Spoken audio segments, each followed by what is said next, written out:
Well, the outstanding 10-event card at Club Menangle on Saturday night will be highlighted by the running of the Robin Dundee and also 3 heats of the New South Wales Oaks for the pacing fillies.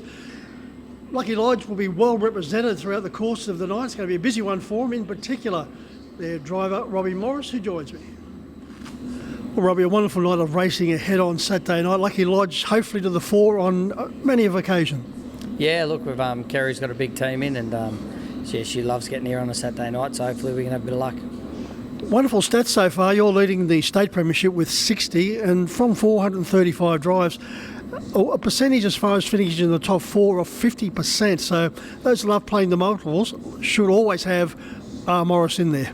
Yeah, look, I'm extremely lucky. I got a vast majority, I got a lot of trainers that support me across the board, and obviously with Kerry stable being so big, and yeah, a lot of good trainers putting me on, and consistent horses. So it's it's one thing to go out there and drive them, but I've said 1,000 times, if you don't have the calibre of horse in front of you, you're in trouble. Yeah, we should mention Kerry's currently running second on the state premiership behind Nathan Turnbull. We'll kick off proceedings. Colonia Courage for Troy Williams.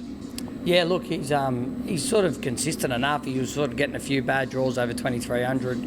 I'm pretty sure this is back to the mile on Saturday night, and he's got a low draw, so that'll help him. Stable's represented by Ryings Gangster, and this fellow is absolutely flying at the moment. He's drawn wide, Josh Gallagher to drive. I'm struggling to get Josh off him at the moment, but yeah, look, the little horse is he's just got new connections that have purchased him, first-time owners of racing a horse, so they're having a wow of a time with him. He's given them a lot of joy, so he's racing great, but unfortunately with a few of them wins, he's starting to draw wide, so it's getting a little harder for him, but I thought his run last week was really good. Race 2 has the Courage racing consistently, nicely drawn in 2. No luck here last week when third, being 5 minutes behind Franco Tyson, held up until the 100 metre mark. Yeah, he was. He's getting better all the time, this horse. He's getting really consistent. He's enjoying his racing.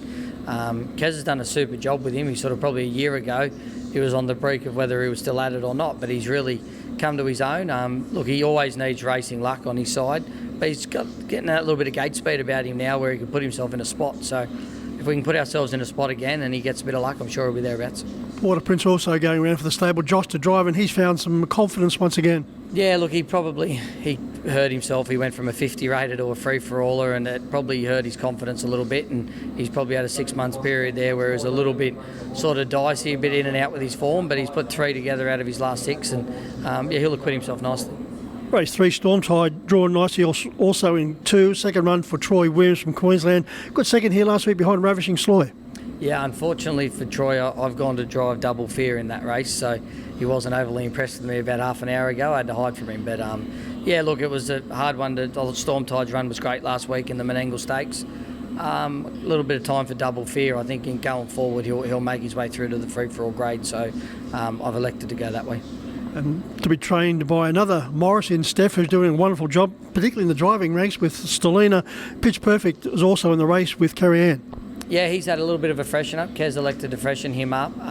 He sort of was racing good, and she thought his last run was a little average, but he seems to be bouncing out of his skin at home, the old boy, so he'll probably just go back and be driven like he always is, but look for him to be getting home.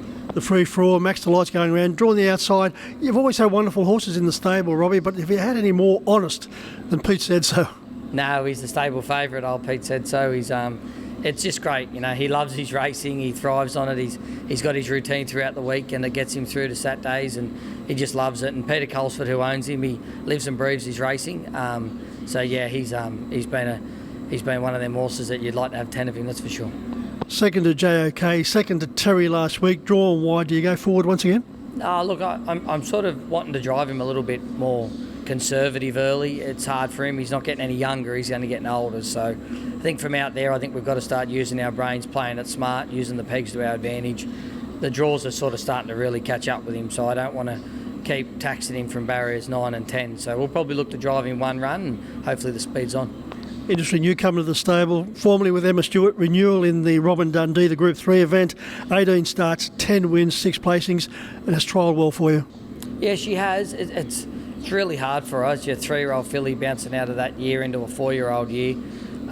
There wasn't a lot of options. I probably wouldn't have liked to have started her first up in such a strong race, but just with her grading, there was not a lot of options left for us. So we wanted to try and stick her to the mare's grade. She'll just have to go back and be driven for one run. Trials have been okay, but I think she can be better. Over to race 6, the first heat of the New South Wales Oaks, and here My Little Bow for Andy Gath. Yeah, it's always good for Kate and Andy. They're big supporters of mine when they do come down. So she's a really nice filly. I had a little bit to do with her late in the 2-year-old year. She's a little bit of a patchy race filly. She's sort of in and out with the racing, but I think the 2300 will suit her, and I do think she's above average. So hopefully she gets a good trip. Gate 1 awaits Freedom Art in the second heat of the Oaks. Going well, but this is going to be a big test. Yeah, this is a massive jumping grade, but you can only win. She's been winning comfortably, and I thought her last start where she ran second, the race didn't run to suit, and she ran a really good second. So the draw saved her probably. If she draws 10, it's hard. So yeah, look, she's drawn the fence. She'll just mind her own business, and hopefully she can fill a minor spot.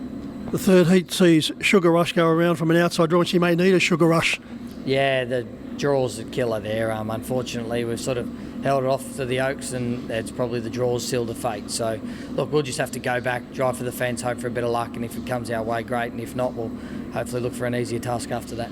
Race 9 is set aside for the trotter. Sonny G may find this too tough once again. Yeah, look, Sonny's at a crossroads of his career. He's ultra consistent, he's sound and he's happy, but he's probably just not racing as good as he once was. So, the next month will tell for Sonny. Russell and his wife are away on holidays, so when they look to get back, we'll sort of probably sit down and have a little bit of a meet and see where he goes. He's not racing bad, but he's probably just not racing where we know he can. To the last, and Mr. Teddy for Joe Connolly, led here last week, 6th, beaten 8.2 metres behind a very similar field. Had his chance last week. I probably felt I might have went a touch slow. I pinched a really easy first half, and I don't know if it was in our favour. So, it's a consistent sort of horse in an even enough race. We'll just have to see how it plays early. Robbie, the best of them as far as you're concerned? Geez, it's a full book, but probably my old faithful Pete said so. Robbie, half an hour before the first race here last Saturday night, as per usual, the Smoking Up race doors was a hive of activity. Everyone was abuzz. Shortly after that, there was a cloud of sadness. In fact, it became very eerie, and the silence was deafening from that point onwards for the rest of the night, with people just standing there in disbelief with looks on their face ashen following the news that was circulating of the passing of Greg Sugars. Yeah, it was, I was lucky enough to know Greg on, a good level, and we raced through so many carnivals together, and it was just disbelief. I still sort of woke up this morning wishing it wasn't true, and for all his testaments on the track, it's not a half as the man he was. Greg, he was just an all in all great guy. Always wanting to know how you are, how the kids are. He's always watching the races. He was a legend of our sport, and it's just one of them things that it just doesn't feel right. It doesn't feel fair, and just so sad. To see groups of 4 and 5 of the trainers and owners all just standing around, not saying anything, just looking at each other. In fact, I saw you, Kerry Ann, Josh Gallagher, and 3 or 4 other trainers sitting on the concrete floor, just staring into space.